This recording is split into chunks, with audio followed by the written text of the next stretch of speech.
I'm a little early, but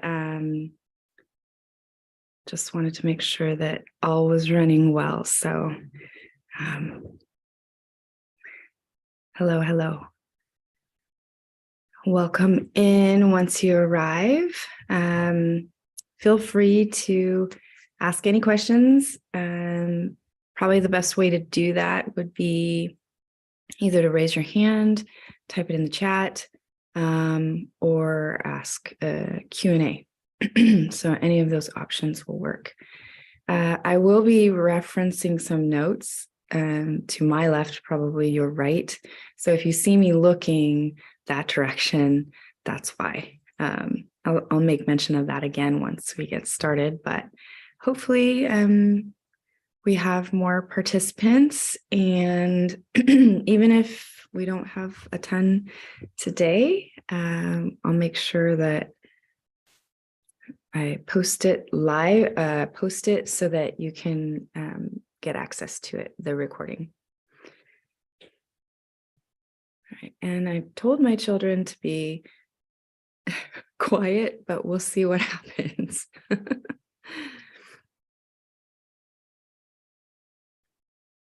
All right. Yeah, they're not being quiet. Awesome. Oh, shoot. Where did it go? Interesting. Okay. There it is. The feed disappeared for a second. All right. Well, I will get started very shortly. I'll wait a couple more minutes, but for those of you that are wondering what exactly is this, I'm going to dive into that first, and then we will see here.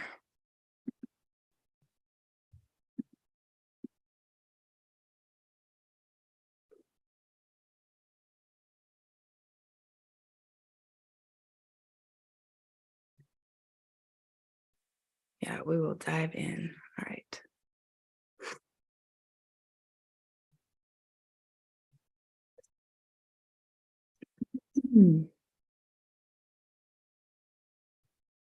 Let's see.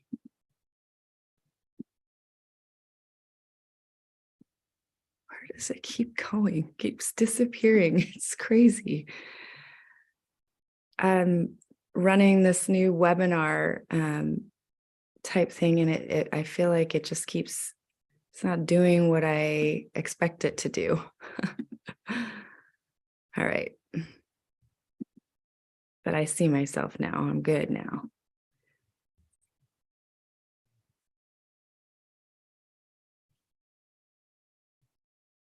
Okay.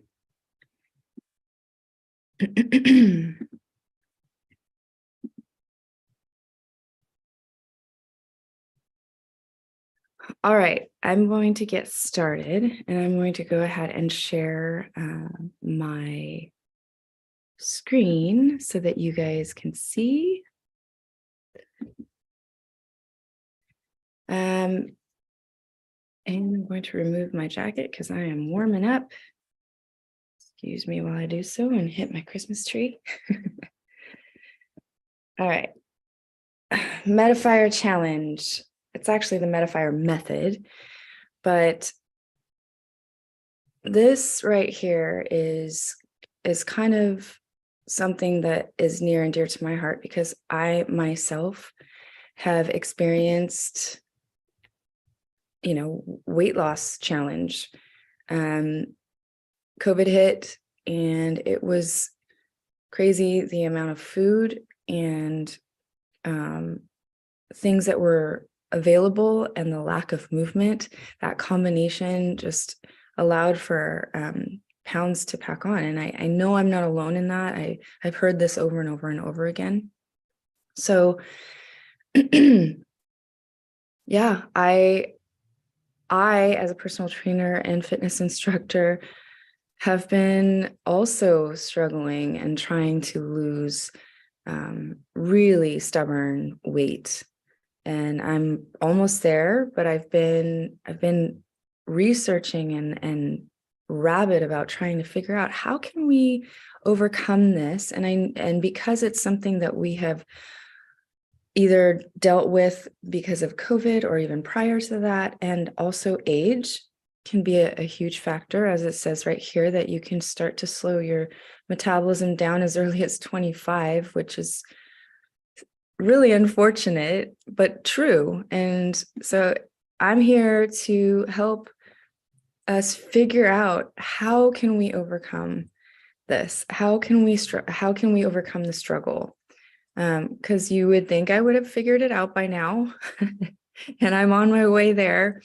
But, have you been hitting wall after wall, even watching what you eat? We're gonna tackle that frustration, and we're gonna get to a solution. We're gonna talk about tips and tricks and hacks, and not just that, but actual solutions that help get rid of that stubborn weight and get you to the place where you keep it off, so that you can feel better about yourself, more confident, and overall vibrant and healthy. Okay, so who am I? Most of you know me.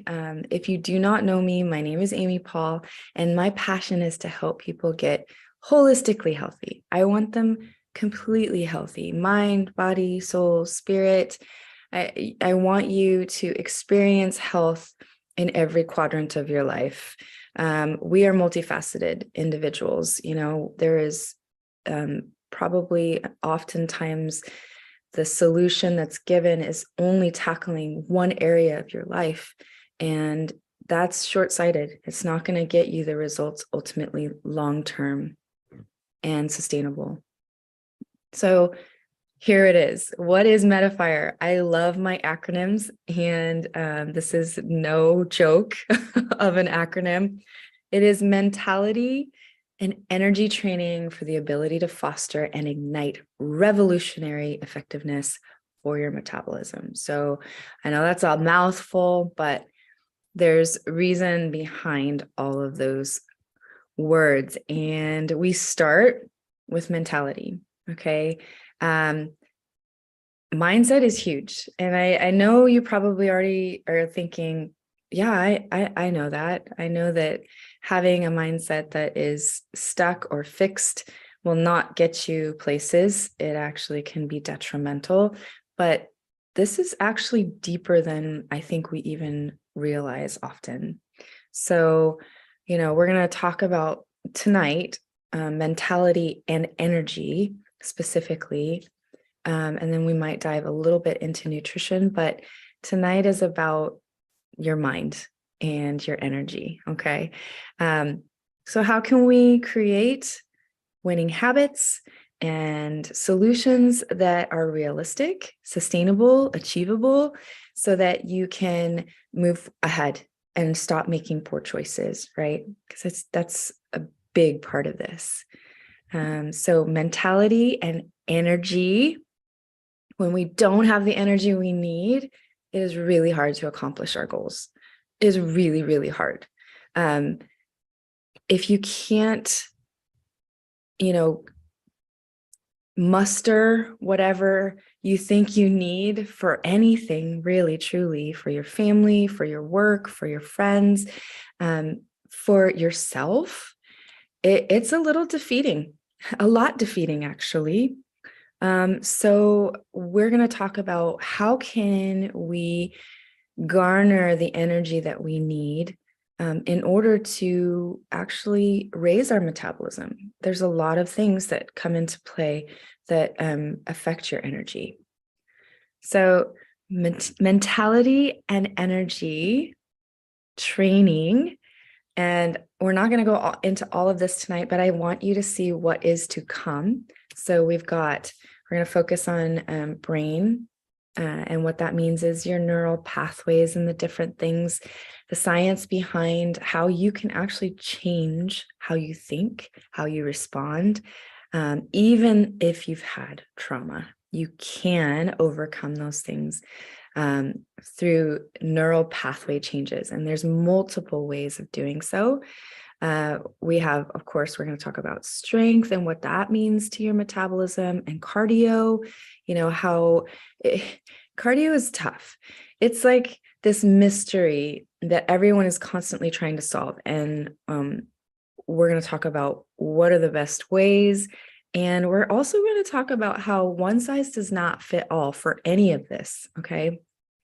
There's a genuine foundation of things that you should have in place, but sometimes you have to find the tweaks and the different hacks that work for you, because you are an individual and you are unique, and you need to be addressing your uniqueness. And trying to plug a round peg into a square hole is just not going to work. And I'm sure you've experienced that over and over and over again, right? We're going to talk about recovery, what that means, whether that's for after exercise, whether that's sleep. We'll dive in. It's separate, because it's so big. Sleep is so big, but definitely recovery. We're going to talk about spirituality. This is not in any particular order, by the way.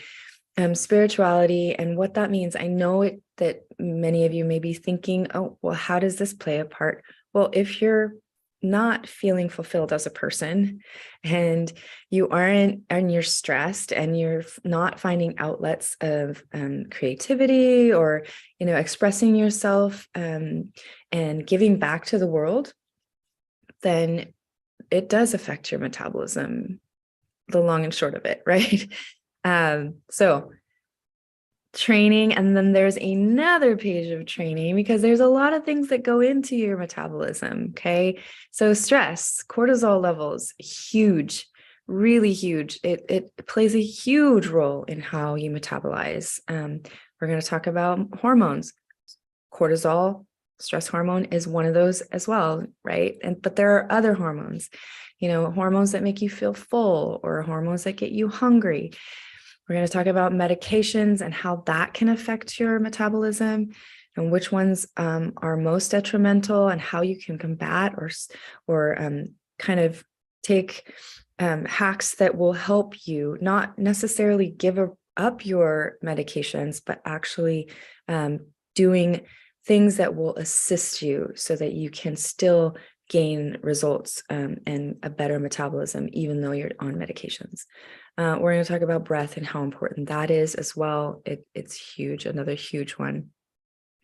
And then environment. And we're talking not just your physical environment. There are things in your physical environment that can absolutely contribute to metabolism being slow, but there is also toxicity in your relationships, in your work environment, things like that, that will definitely contribute as well. So my goal in giving you all this information throughout this entire seminar is not to overwhelm you. I don't want you to be like, oh my gosh, there's like 5,000 things that I need to do in order to get this weight off.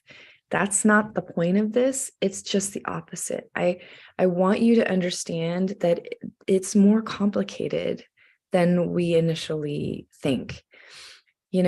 It's not just work harder, it's actually work smarter. So what can we implement that can bring about that change? So mentality and energy training for the ability to foster, right? We want to foster and kind of build that fire, if you will, build the if you go camping, you can't just expect to just throw some logs in and then light a match and then that's it, right? No, you actually have to build, there's some technique to it. So the ability to foster and ignite, right? You build that campfire and then you ignite it, because you've created the environment for that burn. Revolutionary effectiveness. I want you to experience revolutionary effectiveness. I don't want you just throwing things at that fire and not seeing results. I don't want you wasting your time. You've done that already. That's probably why you're listening to this. This is so that you can turn your body into a lean, mean, fat burning machine, see the scale budge, of course, but also feel like you're a better version of yourself, because there's a lot of things that are actually fighting you becoming that metabolizing machine, right? And age is not helping. And no one can escape age. So there are definitely ways to do this. Now, here's where we dive in, okay, to that mindset or mentality and energy, okay? This is where I'm going to be referencing my notes, so forgive me for looking back and forth, but I couldn't figure out a better way of doing so because I wrote a lot. Now, what you think and what you believe actually matters. I know you know this. We all know this in theory, but if you think, and I'm going to get really candid and real, I don't like my body right now. I'm not saying that you have to like your body, but if that is your driving force, if that is what kind of makes your heart ache, or I don't like what I look like right now, I wish I looked like I did back whenever, or I hate this about myself. I'm talking about these real things that we tend to struggle with, okay? I want to dive in specifically to the effects of negativity and give you some stats and some crazy Harvard study type information. One thing about negativity is no one wants to be told to be positive. If you're going through a divorce, if you're going through a sickness, life-altering sickness, if you're going through any pain of any sort, no one wants to hear anyone say to them, well, you just need to be more positive. It's like a kick in the face. No, like, who wants that, right? But that being said, you are always in control of what you say, right? What comes out of your mouth is your prerogative. It's your mouth and you're speaking things. Now, I want to identify, that there are things in life sometimes, like traumas we experience at a younger age or even older, that can really internally mess us up. And I truly believe that there is no person who is completely devoid of being some kind of internally jacked up to some degree. We all have experienced things in our life that make us lend to negativity, right? And to varying degrees.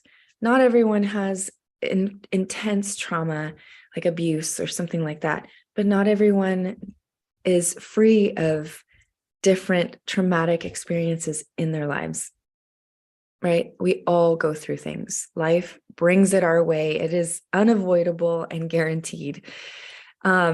So I'm not talking necessarily about fixing the trauma in order to have a great mindset so that your metabolism can be boosted, okay? So I just want to clarify that right away. Another thing quickly that I want to clarify as well is I am not a nutritionist. I am a personal trainer and fitness instructor, and I have a lot of knowledge, but the advice that I'm giving is I'm not prescribing anything. So please take what you hear and really try and digest it. Take this to your therapist if you feel like maybe there's something you could work on with them, that kind of thing. Okay, I just want to clarify that really quickly. So there are different ways that you can overcome trauma, and there's a book that I would highly recommend The Body Keeps the Score. Okay, if you haven't read it yet, it's a great resource.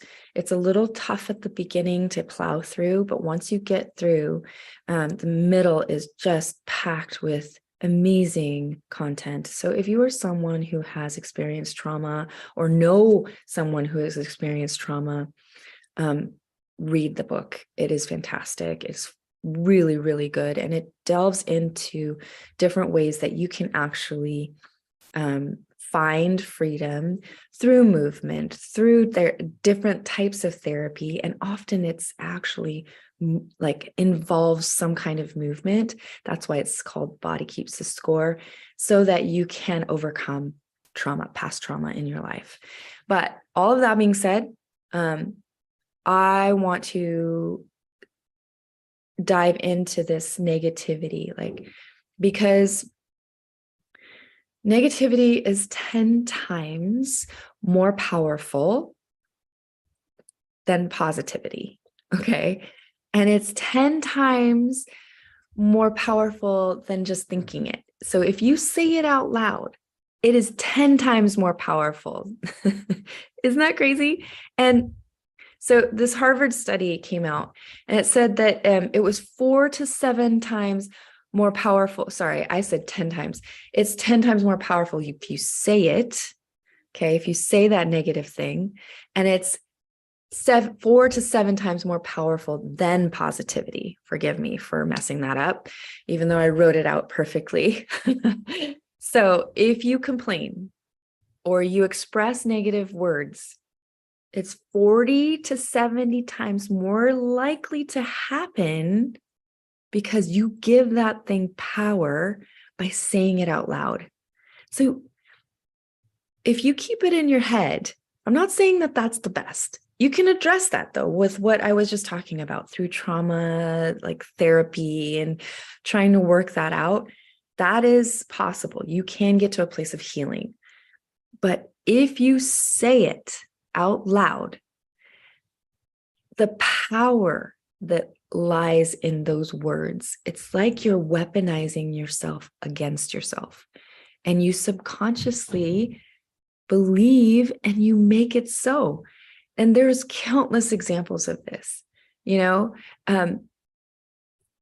it's actually incredible. So there, some of the examples are POWs in different wars. They, especially the Korean War, the chaplains deemed it give up-itis. So they would bring in these POWs, and they would feed them propaganda that was anti-American government, and that it was that they weren't coming for them, and like all of this stuff to make them give up and just not want to fight back.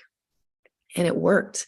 Many of them just died because of heartbreak, because they were saying, and they would then talk about it, and they would, it would permeate the environment and actually affected them to the degree that they actually just gave up on wanting to live. They, it's insane. Same thing with concentration camps.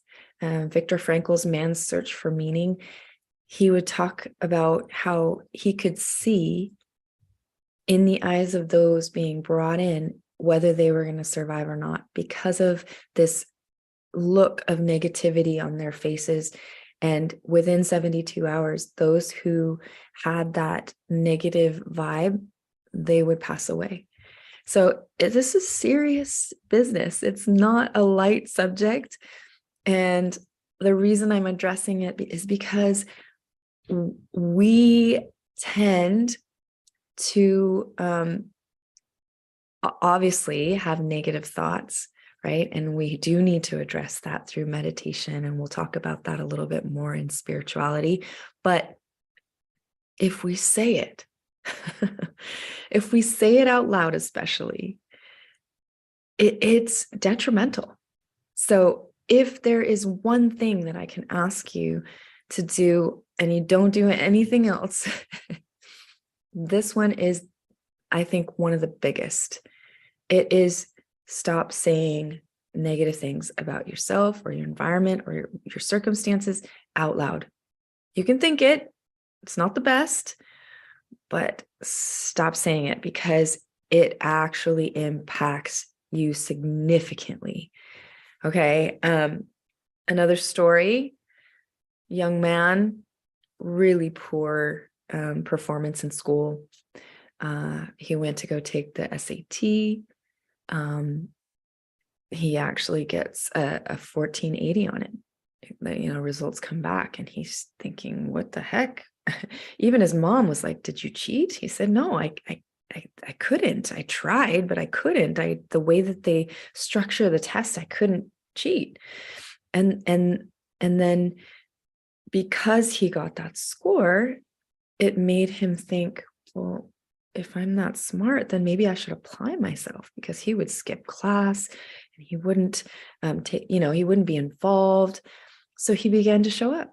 He began to study. He began to apply himself and ended up making something of himself. He became a success. But then later, sometimes the SAT board will go back and do kind of a audit of the different tests that they've given out, and it came to be that he actually scored a 740 and he got someone else's test results. So it wasn't the fact that he got this test result. It made him think that he was a 1480. It wasn't that he actually scored it. He thought he was that caliber. So when we think negatively, and when we say negatively, especially, it's going to set the foundation of anything in your life. And, we're talking about metabolism, but this can apply to your entire life. So take this and run with it. It is absolutely vital to your well-being. Okay. So we're going to talk about some solutions. Okay. How do we do this? How do we overcome and stop talking negative to ourselves? Example, if you consume 3 minutes of news, there is a 20% increase that you will say you had a crappy day. So that's just one small thing that you could probably eliminate from your life. I'm not saying, I don't know. You have to decide what is going to be most beneficial to you, but that is one example. Eliminating news, just eliminate it maybe for a brief period and see how it affects you. See if you aren't a more vibrant person after not hearing the news, because the news is all negativity. That's all it is. You rarely hear good stories. It's all negative. Okay. Another one is limit or completely eliminate your social media consumption and see what happens. And I do it too. I'm on social media. I kind of have to for a lot of what I do, but see what happens. See how it affects you emotionally, spiritually, your behavior. See how you feel physically, emotionally, mentally. Okay. Another one is, write it down. Write these little negative thoughts down and see, and then take that negative thought and write the opposite. Because sometimes, even though you feel the negative, it's not true. It's often not true. It's almost like you're having a pity party all by yourself. I do it too. It's so easy to do. It is so easy to do. So that's another tip. One other example that I heard was that one of the top sprinters, Michael Johnson, someone asked him, so what do you do? How do you get into this mindset and a place of, feeling like you can accomplish your goals? And he said, when I was younger in college, I would go into a grocery store, and if I did not have a list, if I had a list, I would, of 8 to 10 things, I would get those 8 to 10 things and be out. But if I had no list and I walked in, I would spend 20, 30 minutes just meandering around, feeling overwhelmed with all the choices and not know what to do. It was anxiety fest. And he said, if that's how I am in this small situation, how would that apply to my actual big life goals? So highly, highly recommend writing down, journaling, figuring out what's going to be the best workaround for yourself, because it does really matter. Okay. The other thing too is hope. I know it sounds hokey sometimes, but helplessness is equivalent to hopelessness. If you are helpless and you feel helpless, you feel hopeless. So find out actually things that you can implement and do so that you can believe that you can influence your behavior. Like, hope helps you change so that you can actually make a difference and you can continue to reach for your goals. If you are helpless, you are hopeless. So make sure that you find the things that bring you hope, set small goals, and then achieve them just a little bit. The smallest little bit actually makes a difference, because then you start to gain some momentum, right? And that momentum builds. An object that is in motion stays in motion, right? When you stop and you just and you feel pinned down because you're helpless and hopeless, you're not going to be moving. All right. Another big thing. So redefining neural pathways, and I specifically want to talk about motivation. So neural pathways are they're literal tracks in your brain and the way that your brain thinks and works. And sometimes it is really, really hard to overcome them, especially, like I mentioned, because of trauma. So a huge part of motivation, and there's been a lot of newer studies that have come out on dopamine. So dopamine is that internal hormone that is essentially really connected to motivation and craving. Okay. But what they're finding, for instance, they did a study with 2 rats in 2 separate cages, and they had a lever to press, and then that would distribute food, right? So they discovered also that dopamine is released when they got the food. But they wanted to dive a little bit further and just test out and see what would happen if they removed dopamine from the situation. So they deprived 1 rat, and it still enjoyed the food, but the motivation that was involved, if there was any effort in getting that food, they wouldn't get it. They wouldn't go for it because the dopamine wasn't there. So this essentially is huge, because dopamine is not the motivation. Okay. It's the release that you get when you actually reach for something and then the reward happens. That's the rush. Okay. It drives the motivation, because if you have to work for something, then that rush is even greater. So dopamine is one of those things that it can get a little crazy, right? So if you have this conscious awareness, though, of dopamine and how it works, and how if you're just sitting and you're allowing yourself to be pleasured by consumption of media, or Netflix marathon, or eating the comfort food that you always want to eat. But then, you get these hits. It's like drugs, and it gives you that instant pleasure. But once you keep doing that, and there's a constant with no end in sight, you begin to lose all motivation, because you're just constantly being fed, and it's like drugs. You need more in order to gain that next high, if that makes sense. So dopamine itself is not the reward. It's the buildup to the reward. And so now that we know that, how do we use it to our advantage, right?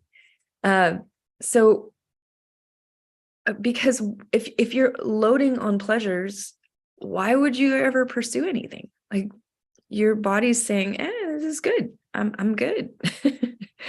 The problem is not the pleasure.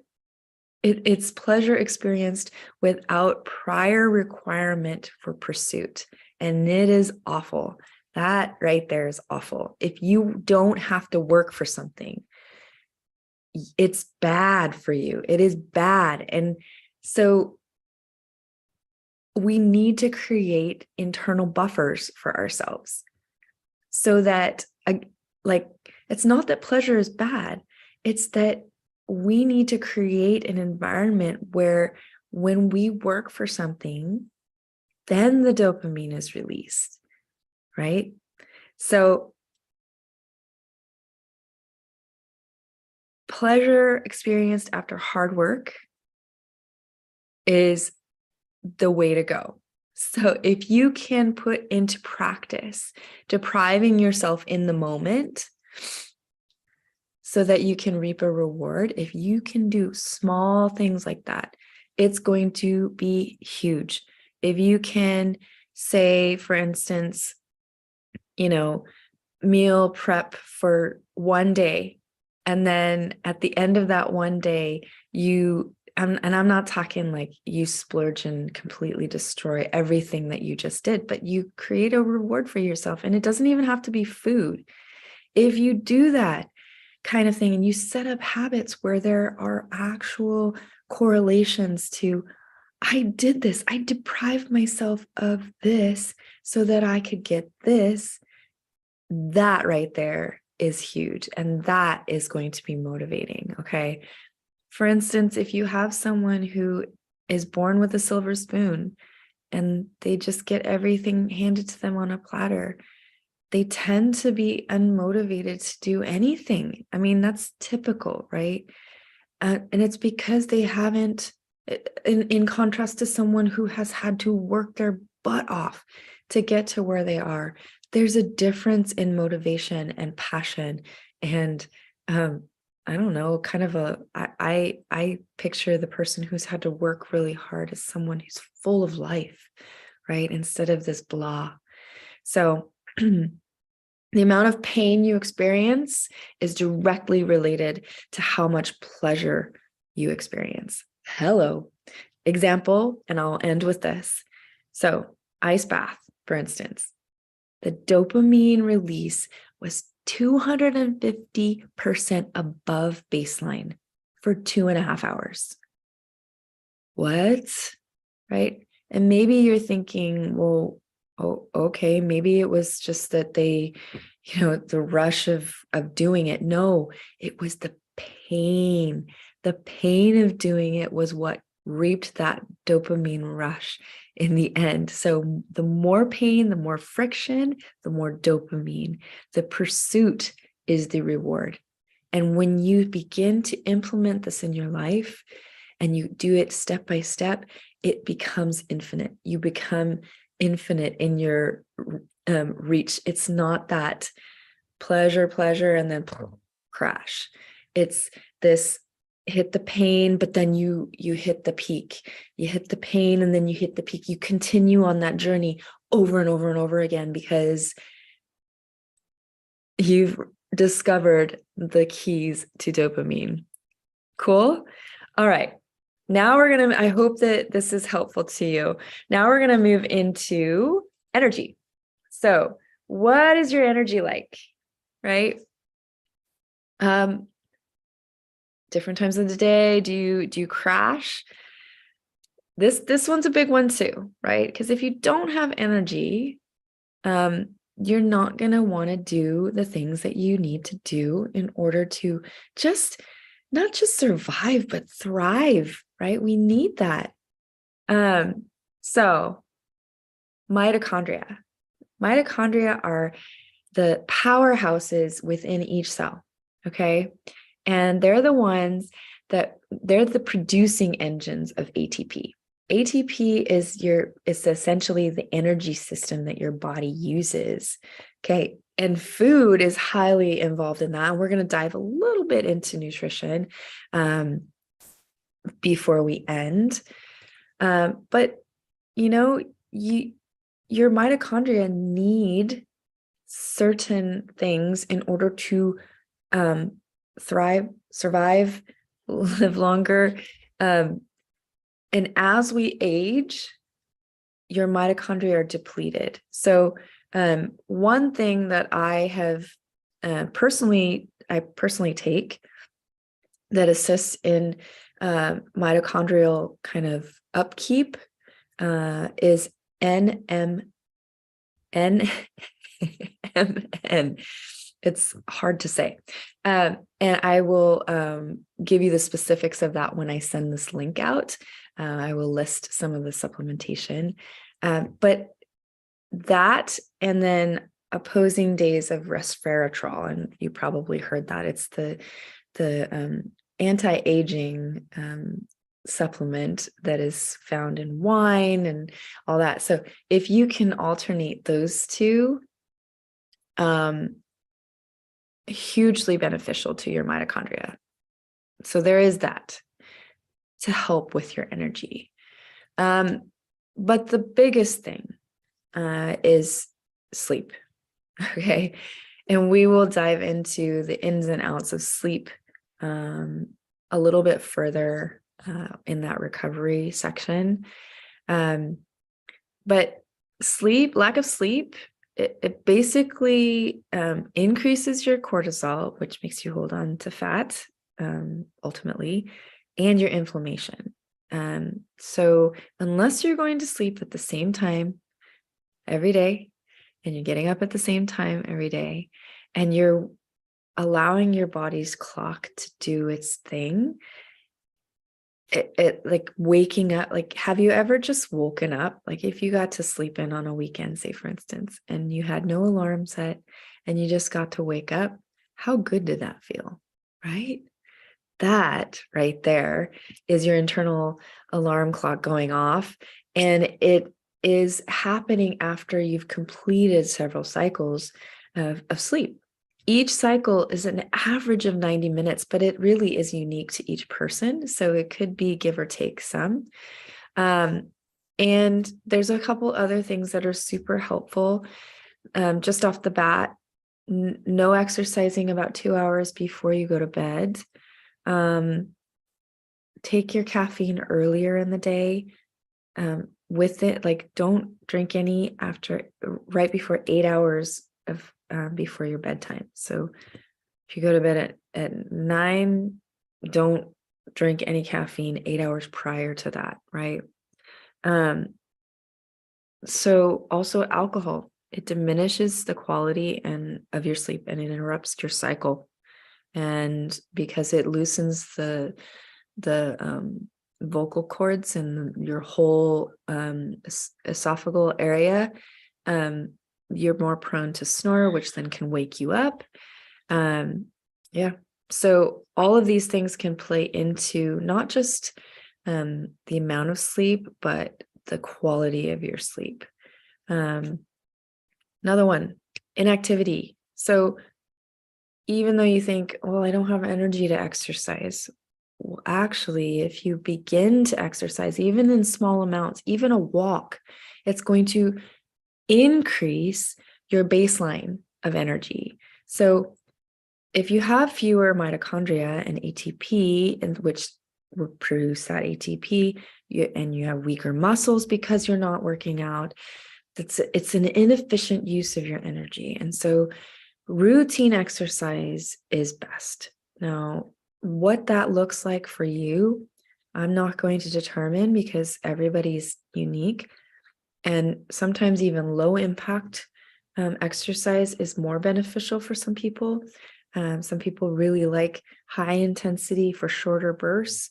So you have to find what works for you and your body. But bottom line, movement is essential.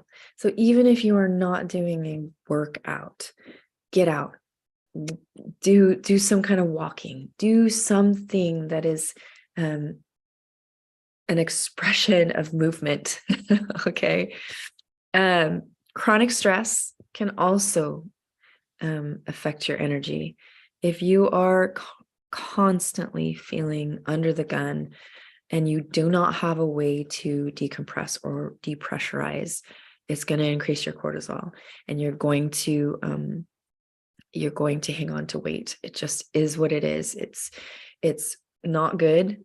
All stress is not bad. And in fact, exercise is a form of stress. So finding ways to decrease your chronic bad stress, that is what is important. And we will also talk about that with spirituality and mindfulness and breathing. All those techniques can help decrease that bad stress and help you overcome that tendency to spike your cortisol. Okay. Poor diet is another one. You are less likely to get vitamins and minerals so that you can process that ATP properly with your mitochondria, with things like processed foods and sugary foods. These kind of foods will spike your blood sugar, of course, and inflame your body, which in turn can actually give you chronic fatigue. You're just not going to feel great. We all know this, but unless we make some kind of change, we're not going to experience the energy that we need. So it's through eating vegetables, whole, unprocessed foods, whole grains, meats, and then getting the fatty acids from those meats, or different proteins. Some people are vegetarian and need they'll eat have different sources of proteins. And we are winding down, by the way. Thank you for sticking with me. So yeah, what you eat matters hugely. Okay. And we'll dive into that a lot deeper in the next seminar. But the other one is poor fluid choices. So if you are drinking your calories, if you are drinking soda, even if you're drinking diet soda. Now this is a big one. Diet soda is tricky because actually those sugars, those fake sugars that are in the diet sodas actually will completely destroy your gut biome. What's a gut biome? You guys have probably heard 1.5 million people talk about probiotics and prebiotics and postbiotics and all of these things. You need some kombucha in your life, that kind of thing.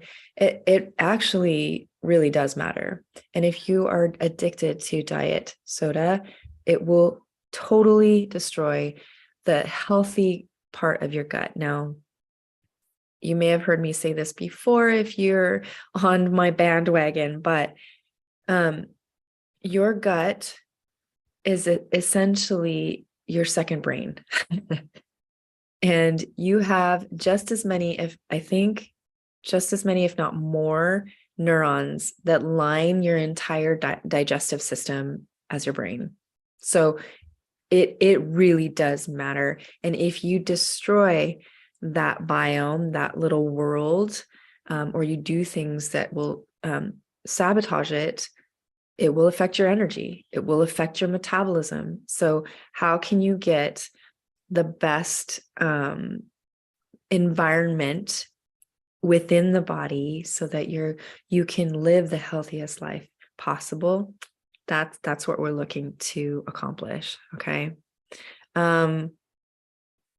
people just don't drink enough water. You know, you should be drinking 50% of your body weight in ounces daily.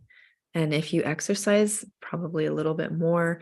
You know, teas and diluted juices can count toward your water intake, but just keep in mind that it's a little trickier than you think. And if you are thirsty, if you're feeling thirsty, it's too late. Not too late to overcome that, but that means that you haven't taken in enough. That feeling of thirst means you are past that point where you have needed it. Okay. Also, too much caffeine. Caffeine is a diuretic. It essentially forces that urination because your body is trying to adjust. Alcohol does the same thing. So just keep that in mind. And finally, social isolation. After COVID, we all know it is very easy to isolate yourself.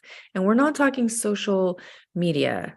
I'm talking about actually interacting with people, visiting with people, having, dinners and where you're interacting person to person live. Okay. Not just on a screen. Here, I'm talking on a screen, but, if you do not have the interaction in your life, you have the potential to become depressed, and your energy's going to be lowered as a result, of course. Okay. Good. That was a lot, I know, but I really do want to emphasize that this right here is massive. It is huge. It is not something that can be overlooked, and that's why I started with it. Okay.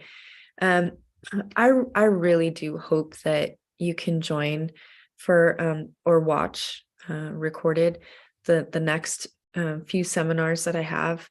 I also want to mention that, if this is something that you want to dive further into and you're finding that, yeah, that's great information, Amy, but I really need, I need more, because I want step-by-step, excuse me, step-by-step what I need to do.